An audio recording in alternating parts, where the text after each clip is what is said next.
نحمده ونصلي ونسلم على رسوله الكريم اما بعد فاعوذ بالله من الشيطان الرجيم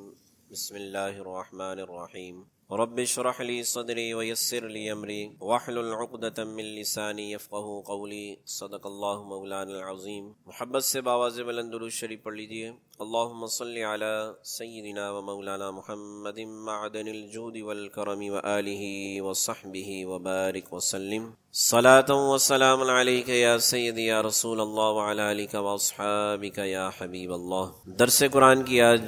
نشست نمبر 309. آج انشاءاللہ تعالی سورہ آل عمران کی آیت نمبر 144 کے متعلق ہم گفتگو کریں گے. اللہ کریم کی بارگاہ میں دعا کرتا ہوں کہ مجھے حق بیان کرنے اور ہم تمام کو اس حق پر عمل پیرا ہونے کی توفیق عطا فرمائے. آج کی آیت مبارکہ اس اعتبار سے بڑی اہم ہے کہ آیت مبارکہ کے تحت ایک بڑے اہم موضوع پر گفتگو کی جائے گی. وہ اہم موضوع کیا ہے کہ رسول اکرم صلی اللہ علیہ وآلہ وسلم کی وفات کیسے ہوئی اور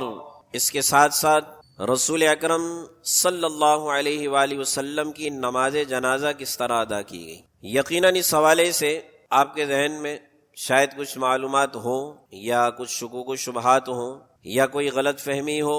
یا سنی سنائی بات آپ تک پہنچی ہو. تو آج کی آیت نمبر 144 کے تحت انشاءاللہ تعالی اس موضوع پر ہم گفتگو کریں گے کہ رسول اکرم صلی اللہ علیہ وآلہ وسلم کی وفات اور اس کے بعد آپ کی نماز جنازہ اور آپ کی تدفین کا جو پورا مرحلہ ہے بڑا اہم موضوع ہے، اور کوشش کروں گا کہ آج کی نشست میں اس گفتگو کو ہم مکمل کریں. پہلے تو آیت مبارکہ آپ سمجھیے، آیت نمبر 144 جس کی ابتدا اس طرح ہوتی ہے کہ وما محمد الا رسول قد خلت من قبلہ الرسل افئن مات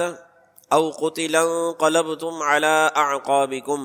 ومن ينقلب على عقبيه فلن يضر الله شيئا. پچھلی نشست میں بھی یہ بات میں نے بار بار آپ کے سامنے عرض کی کہ غزوہ احد آپ کے ذہن میں ہونا چاہیے آگے آنے والی آیات کو سمجھنے کے لیے. غزوہ احد میں اس کے احوال آپ کو یاد ہوں تو ایک افواہ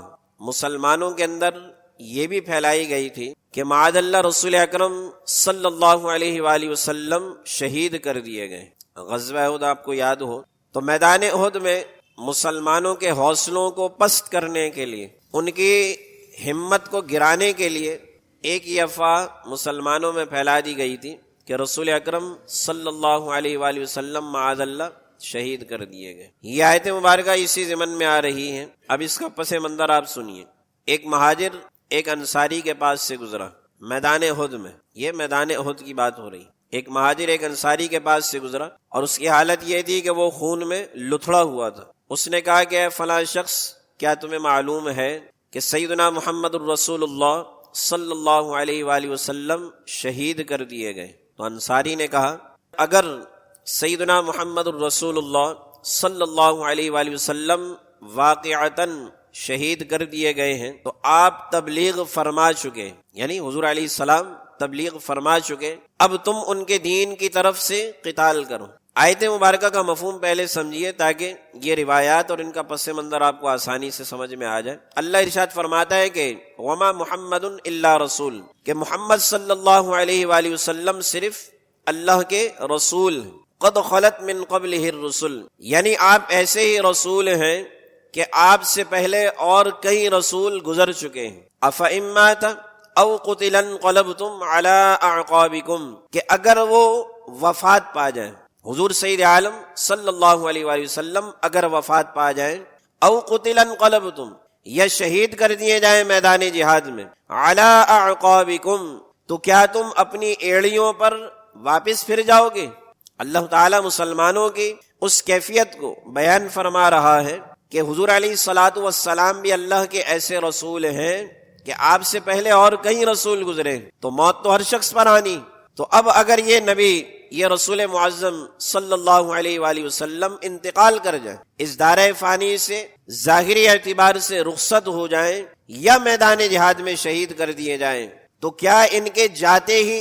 تم لوگ بھی اپنی ایڑیوں پر واپس پھر جاؤ گے؟ تو آگے اللہ ارشاد فرماتا ہے وَمَن يَنْقَلِبْ عَلَىٰ عَقِبَيْهِ فَلَن يَضُرَّ اللَّهَ شَيْئًا، کہ یاد رکھو جو بھی اپنی ایڑی پر واپس پھر جائے گا۔ اس رسول معظم صلی اللہ علیہ وآلہ وسلم کے دنیا سے رخصت ہونے کے بعد جو شخص بھی اپنی ایڑی پر واپس پھر جائے گا تو یاد رکھو کہ وہ اللہ کو کوئی نقصان نہیں پہنچا سکتا۔ فَلَن يَضُرَّ اللَّهَ شَيْئًا، اللہ کا کچھ نقصان نہیں کرے گا وہ۔ وَسَيَجْزِي اللَّهُ الشَّاكِرِينَ عن قریب، اللہ شکر کرنے والوں کو جزا دے گا۔ یہ آیت مبارکہ 144 سورہ آل عمران۔ تو اب جب یہ افواہ میدان احد میں مسلمانوں کے درمیان گردش کرنے لگی کہ رسول اکرم صلی اللہ علیہ وآلہ وسلم معاذ اللہ شہید کر دیے گئے، تو اب جو اپنے دین پر استقامت کے ساتھ قائم تھے وہ تو لڑتے رہے، اور انہوں نے کہا کہ ہمیں رسول اکرم صلی اللہ علیہ وآلہ وسلم نے جو تعلیمات دی، ہم جس دین کے لیے، جس دین کی سر بلندی کے لیے اپنی جان کا نذرانہ لے کر اس میدان جہاد میں آئے ہیں، تو اب ایمان کا تقاضا یہ ہے کہ رسول معظم صلی اللہ علیہ وآلہ وسلم اگر واقعتاً شہید کر دیے گئے ہیں تب بھی ہم پر یہ لازم ہے، اور ہمارا ایمان ہمیں اندر سے جھنجھوڑ کر یہ کہہ رہا ہے کہ حضور علیہ الصلوۃ والسلام کے جانے کے بعد بھی ہم نے اس دین کی سر بلندی کے لیے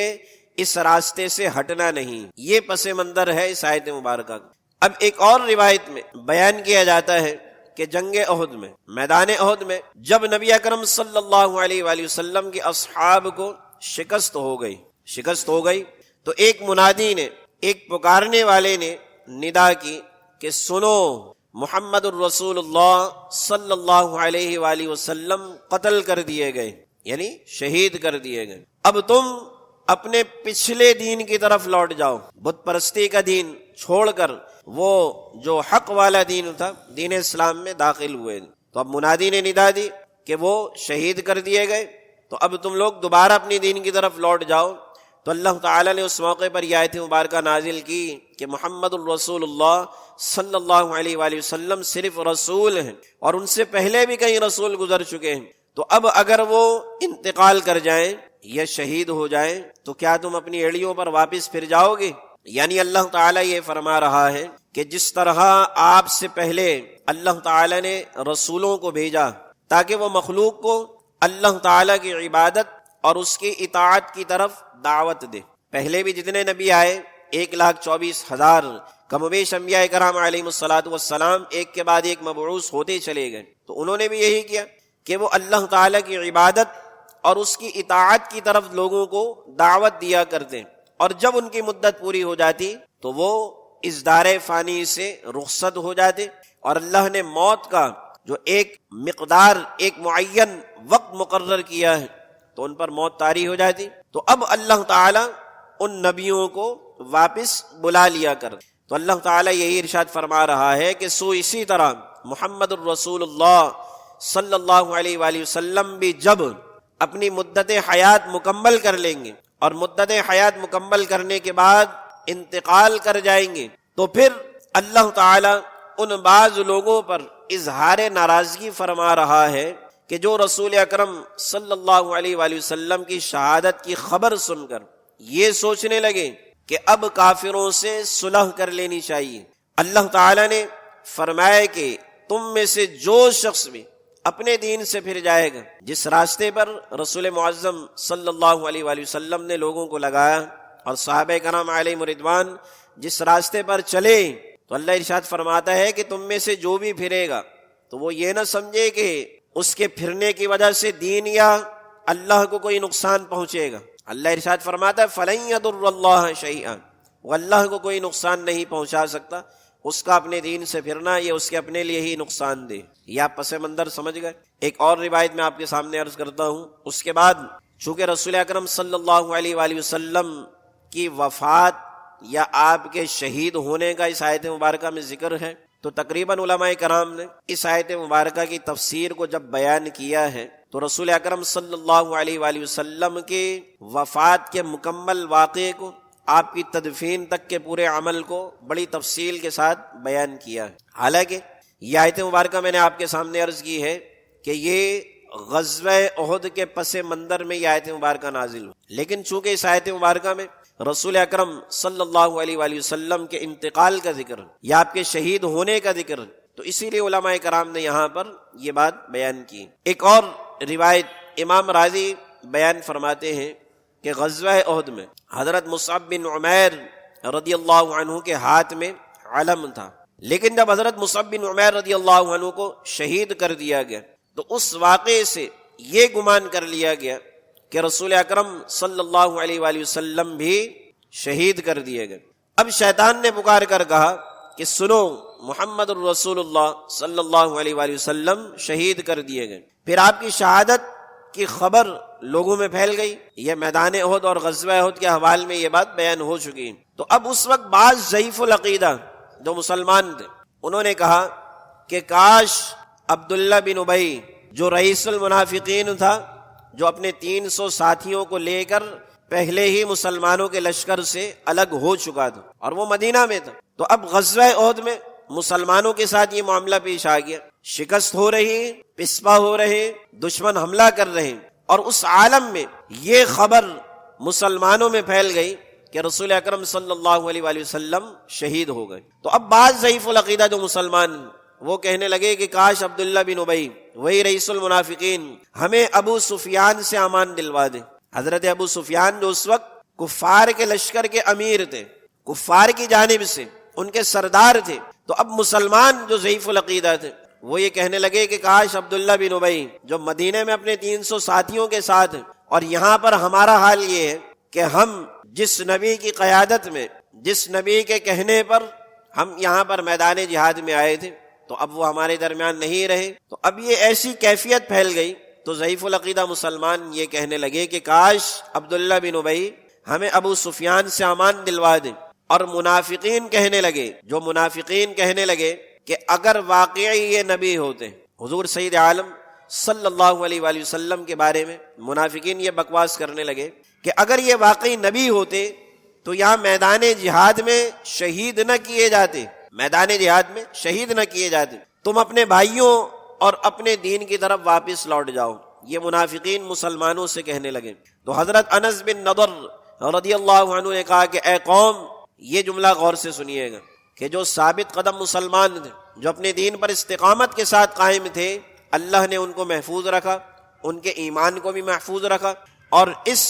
نازک مرحلے میں ثابت قدم رہے اور اپنی زبان سے کوئی ایسی بات انہوں نے نہیں کی جو بعد میں ان کے لیے شرمندگی کا باعث بنے۔ انہی میں سے ایک حضرت انس بن نضر رضی اللہ عنہ کہنے لگے کہ اے قوم، اگر محمد الرسول اللہ صلی اللہ علیہ وآلہ وسلم شہید کر دیے گئے تو محمد صلی اللہ علیہ وآلہ وسلم کا رب تو زندہ ہے نا۔ اگر حضور علیہ الصلوۃ والسلام شہید ہو گئے ہیں تو حضور علیہ الصلوۃ والسلام کا جو رب ہے وہ تو زندہ ہے، اور اس کی شان یہ ہے کہ اس کو تو موت آئے گی ہی نہیں۔ رب کی شان یہ ہے کہ رب کو تو موت نہیں آئے گی، اور تم رسول اکرم صلی اللہ علیہ وآلہ وسلم کے بعد زندہ رہ کر کرو گے کیا؟ تم لوگ حضور علیہ السلام کے بعد زندہ رہ کر کیا کرو گے؟ جس دین کے لیے آپ نے قتال کیا تھا، حضور علیہ السلام نے جس دین کے لیے قتال کیا تھا، تو تم بھی اسی دین کی خاطر قتال کرو۔ جس پر آپ فدا ہو گئے، جس دین پر، جس رب کے کلمے کو بلند کرنے کے لیے آپ فدا ہو گئے،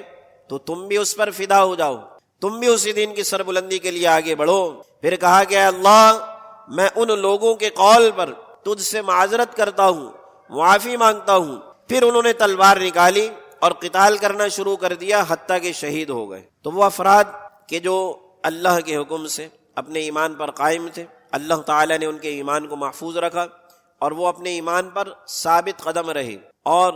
اس نازک مرحلے میں بھی انہوں نے یہی کوشش کی کہ مسلمانوں کے درمیان اتفاق اور اتحاد کو قائم رکھا جائے۔ تو رسول اکرم صلی اللہ علیہ وآلہ وسلم کے ساتھ جو ضعیف العقیدہ مسلمان تھے، ان لوگوں پر اللہ تعالیٰ نے ناراضی کا اظہار فرمایا، اور ان کی اس بات پر اللہ تعالیٰ نے ناراضی کا اظہار فرمایا کہ اگر یہ رسول معظم صلی اللہ علیہ وآلہ وسلم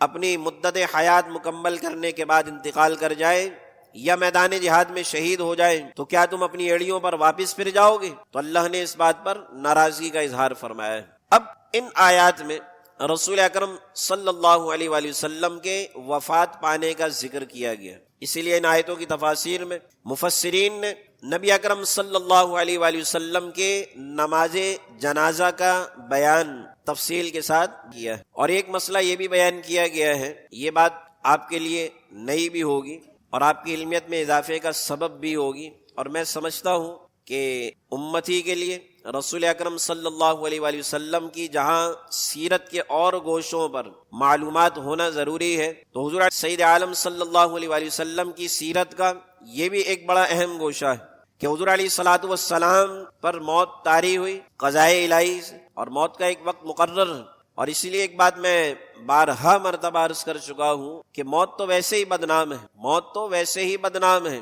حالانکہ موت بھی ایک طرح کی رحمت ہی ہے۔ اور اس کی مثال بھی میں اس طرح دیا کرتا ہوں کہ اگر اس بات کو صحیح ثابت کرنا ہو اور آپ سے سمجھنا ہو کہ جو بات یہ میں کر رہا ہوں یہ صحیح کیسے ہے، تو آپ ان تکالیف زدہ مریضوں کو دیکھیں کہ جو عرصہ دراز تک بستر مرگ پر اپنی ان تکالیف کو برداشت کرتے اور کڑ رہے ہوتے ہیں، اور ان میں سے آپ کو ایسے افراد بھی ملیں گے کہ جو تکلیف کی زیادتی کی وجہ سے موت کی تمنا کر رہے ہوتے ہیں۔ تو یوں سمجھ لیجئے کہ موت ان کے لیے رحمت اس طرح بن کے آتی ہے کہ ان تکالیف سے بندے کو چھٹکارا مل جاتا ہے، یہ ایک طرح کی رحمت ہے۔ اور پھر اللہ تعالی نے جو ایک نظام قدرت بنایا ہے، وہ حضرت سیدنا خالد بن ولید رضی اللہ عنہ کا قول مبارک، آپ نے ارشاد فرمایا کہ موت ایسی چیز ہے کہ موت ہی انسان کی زندگی کی حفاظت کرتی۔ سوچے کیسا قانون قدرت کہ جب موت کو حکم نہیں ہوتا تو موت ہی انسان کی زندگی کی حفاظت کر رہی ہوتی، لیکن جب موت کا حکم آ جائے اور مقررہ وقت پورا ہو جائے تو زندگی خود موت کو اپنے گلے لگا لیتی۔ اور سیدنا خالد بن ولید رضی اللہ عنہ نے یہی میدان جہاد کے حوالے سے ایک بڑی عظیم بات آپ نے ارشاد فرمائی ہے، اور آپ کے مزار پر انوار پر یہ جملہ لکھا ہوا بھی ہے۔ آپ نے ارشاد فرمایا کہ میرے ان تمام لوگوں سے یہ بات میں علی الاعلان کرتا ہوں کہ جو بزدلی کی وجہ سے میدان جہاد میں نہیں جاتے اور موت کے خوف کی وجہ سے نہیں جاتے، تو آپ ارشاد فرماتے ہیں کہ اگر یہ بات آپ نے بستر مرگ پر، جب آپ کی موت کا وقت بالکل قریب تھا، اس وقت آپ نے یہ جملہ ارشاد فرمایا اور آپ کے مزار پر آج بھی لکھا ہوا ہے، تو آپ نے کیا ارشاد فرمایا کہ میرے ان تمام لوگوں سے یہ بات میں کہنا چاہتا ہوں کہ اگر میدان جہاد میں ہی موت آتی تو خالد آج بستر مرگ پر موت کا انتظار نہ کرتا۔ یہ بات میں نے پچھلی نشست میں بھی یہ بات میں نے آپ کے سامنے عرض کی تھی نا کہ سیف اللہ کا لقب آپ کو عطا کیا گیا، اور آپ نے موت یعنی شہادت کے لیے کتنی جنگیں لڑی، اور بڑی شدید خواہش تھی آپ کی کہ اللہ مجھے شہادت کا رتبہ عطا فرما، لیکن اللہ کی حکمت تھی۔ اور بعد مفسرین نے یہ بھی بیان فرمایا ہے، بعد اہل محبت نے، کہ آپ کا لقب کیا تھا؟ آپ کا لقب سیف اللہ، اللہ کی تلوار، اللہ کی تلوار۔ تو بعد اہل علم نے آپ کے شہید نہ ہونے کی یہ وجہ بھی بیان کی ہے کہ چونکہ آپ کا لقب سیف اللہ تھا تو اللہ نے یہ گوارا نہ کیا کہ اللہ کی تلوار میدان جہاد میں ٹوٹے، یعنی آپ میدان جہاد میں شہید ہوتے تو اس وجہ سے بھی آپ کو میدان جہاد میں شہادت کا رتبہ نہیں ملا۔ تو بات وہی یاد آتی کہ اللہ تعالیٰ نے ہر چیز کا ایک وقت مقرر کیا ہے۔ اگر موت بری ہوتی نا، اگر موت بری ہوتی تو سیدنا محمد الرسول اللہ صلی اللہ علیہ وآلہ وسلم جو اللہ کے سب سے محبوب ترین انسان ہیں، امام الانبیاء ہیں، نبیوں کے سردار ہیں، تمام نبیوں اور رسولوں کی سرداری کا تاج آپ کے سر سجایا گیا، نبوت کا دروازہ آپ پر بند کیا گیا، رسالت کا دروازہ آپ پر بند کیا گیا، لیکن پھر بھی آپ پر موت طاری کی گئی۔ اگر موت بری ہوتی تو رسول اکرم صلی اللہ علیہ وآلہ وسلم پر وہ کیفیت طاری ہی نہ کی جاتی۔ اسی طرح اللہ کے اور جتنے نبی، اللہ کے نیک اور محبوبین بندے، تو یہ اللہ نے ایک نظام قدرت بنایا ہے، اور ارشاد فرمایا کہ اگلی آیت مبارکہ میں بھی کتابا مؤجلہ کے لفظ، یعنی ہر ایک کی اجل اللہ تعالی نے لکھ دی۔ اگلی آیت مبارکہ تو ہم انشاءاللہ آئندہ نشست میں زیر بحث لائیں گے۔ آج کی نشست میں جو اب مسئلہ میں نے آپ کے سامنے بیان کرنا ہے کہ رسول اکرم صلی اللہ علیہ وآلہ وسلم کی وفات مبارکہ کب ہوئی؟ دن تو آپ کو یاد ہی ہوگا، کس دن ہوئی ہے؟ پیر کے دن ہوئی۔ رسول اکرم صلی اللہ علیہ وآلہ وسلم کی ظاہری حیات کا پردہ پیر کے دن ہوا، لیکن تدفین بدھ کی رات ہوئی، تقریباً 3 دن۔ اور ظاہر ہے اس زمانے میں کوئی سرد خانہ نہیں، اس زمانے میں کوئی سرد خانہ نہیں، لیکن رسول اکرم صلی اللہ علیہ وآلہ وسلم اللہ کے انتہائی محبوب، مقرب اور افضل اور اعلی نبی کہ 3 دن تک آپ کا جسد خاکی، جسد انور آپ کے حجرہ مبارکہ میں رکھا رہا، لیکن بدبو کا تصور بھی بڑی دور کی بات، انسان تو سوچ ہی نہیں سکتا نا، اور مومن یہ بات کیسے تصور کر سکتا ہے؟ بدبو بہت دور کی بات، رسول اکرم صلی اللہ علیہ وآلہ وسلم کے جسد انور سے خوشبوئیں آ رہی آپ کی حیات مبارکہ کا پردہ ہونے کے بعد۔ اب بڑے غور سے سنیے گا، یہ احوال میں نے آپ کے سامنے ذکر کرنے۔ کہتے ہیں کہ یہ مسئلہ بھی بعد میں بڑا زیر بحث آیا کہ آپ کی تدفین میں اتنی تاخیر کیوں ہوئی؟ وصال پر ملال تو پیر کے دن ہو رہا ہے اور تدفین بدھ کی رات ہو رہی۔ تو اب کہتے ہیں کہ اس کا ایک سبب یہ تھا کہ رسول اکرم صلی اللہ علیہ وآلہ وسلم کا جانشین اور مسلمانوں کا ایک امیر مقرر کرنا بڑا ضروری تھا۔ ایک ایک لفظ آپ غور سے سنیں گے تو بات بڑی آسانی سے سمجھ میں آ جائے گی۔ ایک ایسا امیر مقرر کرنا ضروری تھا کہ جو مسلمانوں کے تمام معاملات کا والی، جیسے رسول اکرم صلی اللہ علیہ وآلہ وسلم ایسے اسلامی سرحدوں کا محاذ، نمازوں کو قائم کرنے والا اور حدود کو جاری کرنے والا ہوں۔ اگر بالفرض اس وقت، جس وقت نبی اکرم صلی اللہ علیہ وآلہ وسلم کا ظاہری پردہ ہوا، اس وقت کوئی دشمن ملک حملہ کر دیتا تو مسلمانوں کا کوئی ایسا امیر مقرر ہونا چاہیے تھا کہ جو مسلمانوں کی حفاظت کر۔ ایک سبب تو یہ بیان کیا گیا کہ ان تمام معاملات کو پورا ہونے میں تاخیر ہوئی، ولی مقرر ہونے میں، خلیفہ مقرر ہونے میں چونکہ تھوڑی تاخیر ہوئی، تو اس تاخیر کی وجہ سے نبی اکرم صلی اللہ علیہ وآلہ وسلم کی تدفین تاخیر کا شکار ہوئی۔ ایک سبب تو یہ بیان کیا گیا۔ دوسری وجہ بھی بڑی اہم کہ تمام مسلمانوں پر رسول اکرم صلی اللہ علیہ وآلہ وسلم کا حق تھا۔ حق کیا تھا؟ کہ اس وقت روئے زمین پر جتنے مسلمان تھے ان سب پر حق تھا کہ وہ اپنے نبی کا جنازہ پڑھیں، وہ اپنے نبی کا جنازہ پڑھیں۔ تو اس اعتبار سے بھی آپ سوچیں کہ وہ افراد کتنے خوش نصیب ہوں گے کہ جو نماز کا طریقہ بتانے والے ہیں، جو ان کو رب سے ملانے والے ہیں، جو یہ بتانے والے ہیں کہ اللہ وحدہ لا شریک ہے، لا الہ الا اللہ کا درس دینے والے، اور اب مسلمان انہی کی نماز جنازہ ادا کرنے والے۔ تو جہاں ایک غم کی کیفیت تھی، وہیں ہر مسلمان کے لیے یہ بات ایک فضیلت والی بھی۔ تو تمام مسلمانوں پر رسول اکرم صلی اللہ علیہ وآلہ وسلم کا حق تھا کہ تمام مسلمان نبی اکرم صلی اللہ علیہ وآلہ وسلم کی نماز جنازہ ادا کر دیں۔ اور یہ بات بھی یاد رکھیے کہ نبی اکرم صلی اللہ علیہ وآلہ وسلم کا حجرہ مبارکہ، حجرہ عائشہ جس کو کہا جاتا ہے، جس پر آج بھی حضور اکرم صلی اللہ علیہ وآلہ وسلم آرام فرما ہیں اور قیامت تک آرام فرما رہیں گے، وہ اتنا بڑا نہیں تھا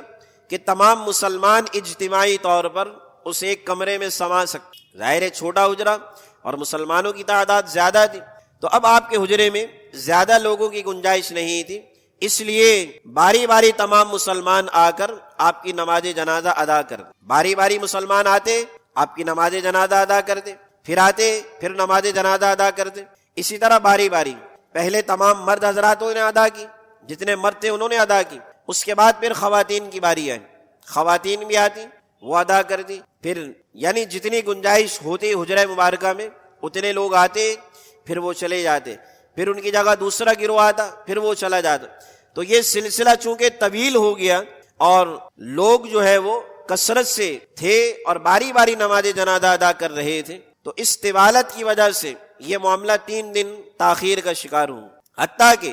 خلیفۃ المسلمین جو مسلمانوں کے ولی وہ ابھی تک مقرر نہیں ہوئے۔ اور یہ بات بھی یاد رکھیے کہ جو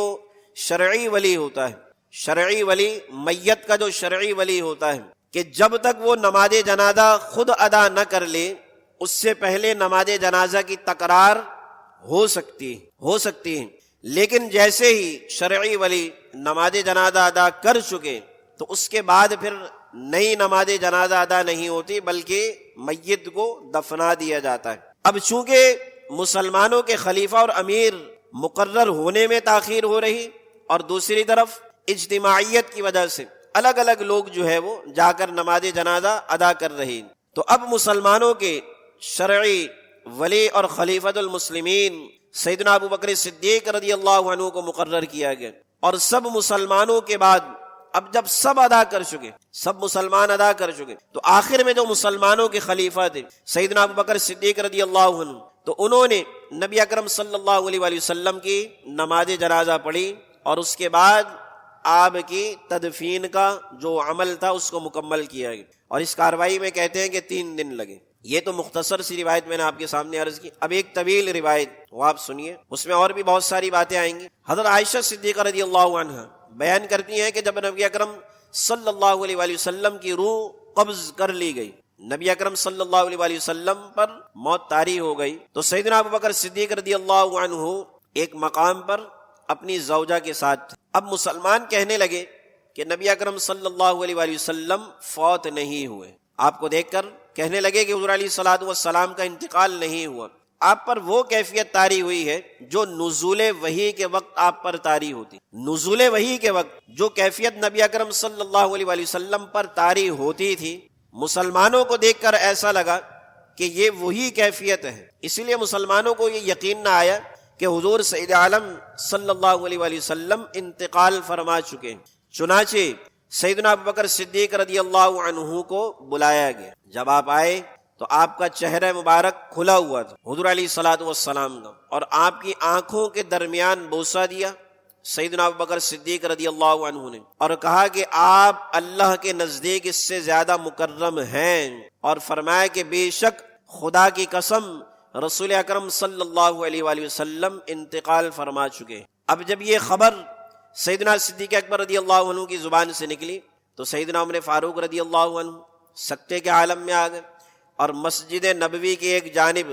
کھڑے ہو کر یہ کہنے لگے کہ خدا کی قسم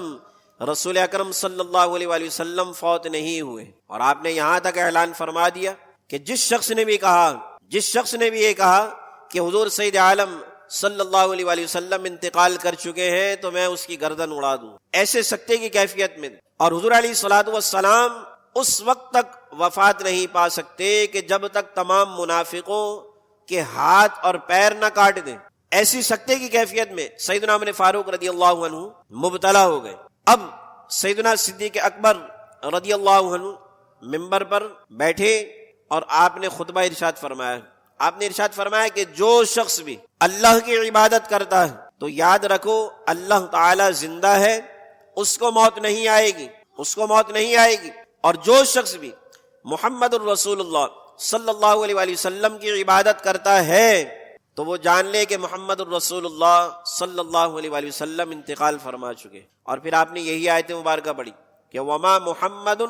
الا رسول قد خلت من قبلہ الرسل افإن مات او قتل انقلبتم على اعقابکم ومن ينقلب على عقبیہ فلن يضر اللہ شیئا وسيجزي اللہ الشاکرین۔ یہی آیت نمبر 144 کہ محمد صلی اللہ علیہ وآلہ وسلم اللہ کے رسول ہیں، جیسے آپ سے پہلے اور رسول گزرے، تو اب اگر آپ پر موت طاری ہو جائے یا آپ میدان جہاد میں شہید کر دیے جائیں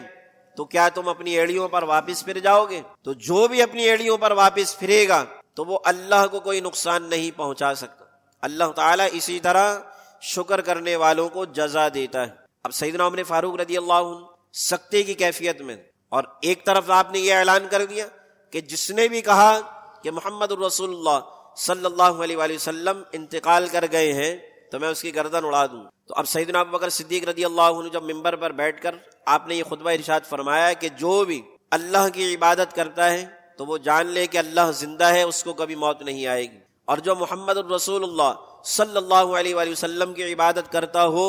تو وہ یہ جان لے کہ محمد الرسول اللہ صلی اللہ علیہ وآلہ وسلم انتقال کر چکے۔ اور دلیل میں یہ آیت مبارکہ آپ نے پڑھی تو سیدنا عمر فاروق رضی اللہ عنہ کہتے ہیں کہ مجھے ایسا لگا کہ میں نے آج سے پہلے یہ آیت مبارکہ کبھی سنی ہی نہ ہو، ایسی کیفیت میں مبتلا تھی تو میں نے آج سے پہلے کبھی یہ آیت مبارکہ سنی ہی نہ ہو۔ اب یہاں تک معاملہ ہو گیا۔ اب حضرت عبداللہ ابن عباس رضی اللہ عنہما بیان کرتے ہیں، یہ بات بھی بڑی قابل غور ہے کہ قبر کس طرح تیار کی گئی، کہ جب مسلمانوں نے رسول اکرم صلی اللہ علیہ وآلہ وسلم کی قبر مبارک کھودنے کا ارادہ کی تو اب دو فیصلے تھے، ایک تو قبر تھی اور ایک لحد تھی۔ قبر اور لحد کا فرق آپ جانتے ہیں؟ قبر کس کو کہتے ہیں اور لحد کس کو کہتے ہیں؟ بڑا ہی آسان سا فرق ہے۔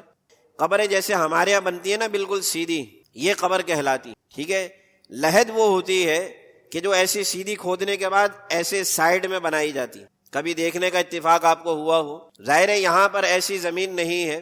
یہ ایسے مقام پر بنائی جاتی ہے کہ جہاں کی زمین تھوڑی سخت ہوتی، یعنی یوں کھودنے کے بعد جب ایسے اندر سے بنائی جائے تو وہ حصہ گرے نہیں۔ جس مٹی میں ذرا سختی پائی جاتی ہے تو وہاں لحد بنائی جاتی، ہمارے چونکہ ایسی مٹی ہے نہیں تو یہاں لحد بننا ممکن نہیں، اسی لیے قبر بنائی جاتی، اس لیے کہ لحد اگر کھودنے کی کوشش کریں گے تو وہ اوپر کا حصہ گر جائے گا، ٹھیک ہے۔ تو جن لوگوں نے لحد دیکھی ہے وہ بخوبی جانتے ہیں قبر الگ چیز ہے، لحد الگ چیز ہے، مقصد دونوں کا ایک ہی ہے کہ دونوں جگہ میت کو دفنایا جاتا ہے، ٹھیک ہے، بس جگہ جگہ کا تھوڑا فرق ہوتا ہے۔ اب مدینہ المنورہ میں دونوں چیزیں رائج تھی، قبر بھی بنتی تھی، لحد بھی بنتی تھی۔ اب مسلمان اس تردد کا شکار ہوئے کہ رسول معظم صلی اللہ علیہ وآلہ وسلم کے لیے آیا ہم قبر بنائیں یا لحد بنائیں، قبر بنائیں یا لحد بنائیں۔ اب جو طریقہ اختیار کیا گیا اور اللہ سے دعا کی کہ یا اللہ اپنے رسول کے لیے ان میں سے جو بھی تجھے پسند ہے اس طریقے کو تو منتخب فرما لے۔ ہوا کیا؟ کہتے ہیں کہ جب قبر کھودنے کا معاملہ درپیش آیا تو حضرت ابو عبیدہ کی طرف ایک آدمی بھیجا جو اہل مکہ کی طرح قبر بنایا کرتے تھے، مکہ المکرمہ میں جیسے قبریں بنتی، تو حضرت ابو عبیدہ رضی اللہ عنہ کی طرف ایک قاصد کو بھیجا گیا کہ ان کو بلایا جائے۔ اور اسی طرح حضرت ابو طلحہ، ان کے بارے میں کیا آتا ہے کہ وہ اہل مدینہ کی طرح بغلی قبر، اس کو بغلی قبر بھی کہتے ہیں، لحد بنایا کرتے۔ حضرت ابو عبیدہ قبر بنایا کرتے، حضرت ابو طلحہ لحد بنایا کرتے۔ اب جب یہ ڈسکشن ہو رہی ہے کہ آیا قبر بنائیں یا لحد بنائیں، تو اس وقت یہ دونوں حضرات موجود نہیں۔ اب ایک بندے کو حضرت ابو طلحہ کی طرف روانہ کیا گیا کہ جاؤ ان کو بلا کر لاؤ، اور ایک بندے کو حضرت ابو عبیدہ رضی اللہ عنہما کی جانب روانہ کیا گیا کہ ان کو بلا کر لاؤ، اور ساتھ میں یہ دعا کی کہ یا اللہ ان دونوں طریقوں میں سے جو طریقہ تجھے پسند ہے اپنے نبی کے لیے تو اس کو تو منتخب فرما لے۔ تو کہتے ہیں کہ مسلمان ایک جانب ابو طلحہ کو ڈھونڈنے جا رہے ہیں اور دوسری جانب ابو عبیدہ کو، تو کہتے ہیں کہ ابو عبیدہ سے پہلے مسلمانوں کو حضرت ابو طلحہ مل گئے جو کیسی قبر بناتے تھے، لحد بغلی قبر، تو وہ پہلے مل گئے اور ابو عبیدہ سے ملاقات نہیں ہوئی۔ حضرت ابو عبیدہ وقت پر نہ مل سکے، چنانچہ حضرت ابو طلحہ رضی اللہ عنہ نے اسی مقام پر جس مقام پر آپ کی روح قبض ہوئی اور سیدنا ابوبکر صدیق رضی اللہ عنہ، ایک یہ بھی معاملہ درپیش آیا کہ آپ کی تدفین کہاں کی جائے، آپ کی تدفین جنت البقیع میں کی جائے یا کہاں کی جائے، اپنے اصحاب کے ساتھ۔ تو سیدنا صدیق اکبر رضی اللہ عنہ نے ارشاد فرمایا کہ میں نے یہ بات سنی ہے کہ نبی کی روح جس مقام پر قبض کی جاتی ہے اس کی قبر بھی اسی مقام پر بنائی جاتی ہے، جس چارپائی پر نبی معظم صلی اللہ علیہ وآلہ وسلم لیٹے ہوئے تھے اور جس وقت آپ کی روح قبض کی گئی، تو روایات میں آتا ہے کہ چارپائی کو وہاں سے اٹھا کر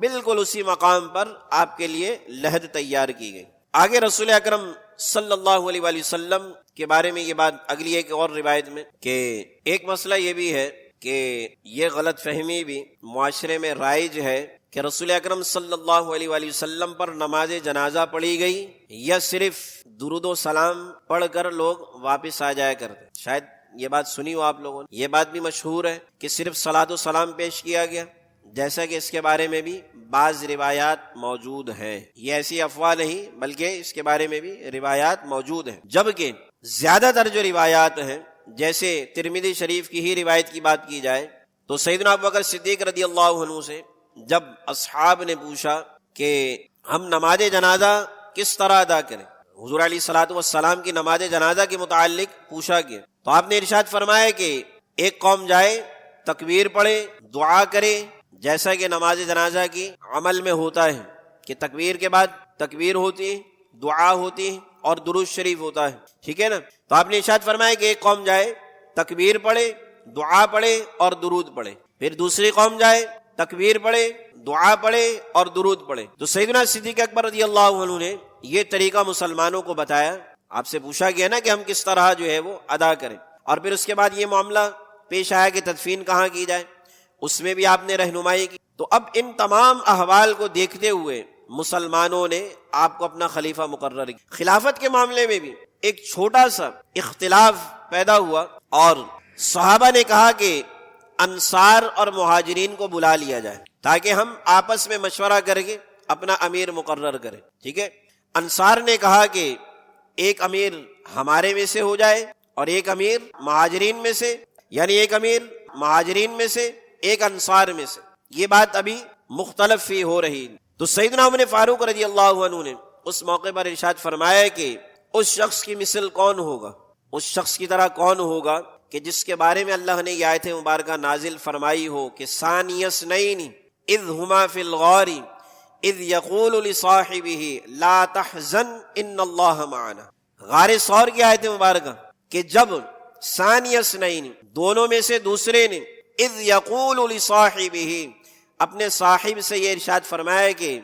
اے میرے صاحب غم نہ کرو، اللہ ہمارے ساتھ۔ غار ثور میں جب ہجرت مدینہ کی طرف جا رہے تو رسول اکرم صلی اللہ علیہ وآلہ وسلم نے غار میں آپ نے جو ہے وہ قیام فرمایا تھا، تو اب دشمن آپ کے پیچھے تھے، تو سیدنا صدیق اکبر رضی اللہ عنہ دشمن کی وجہ سے پریشان تھے، تو حضور علیہ الصلوۃ والسلام نے ارشاد فرمایا کہ اے پیارے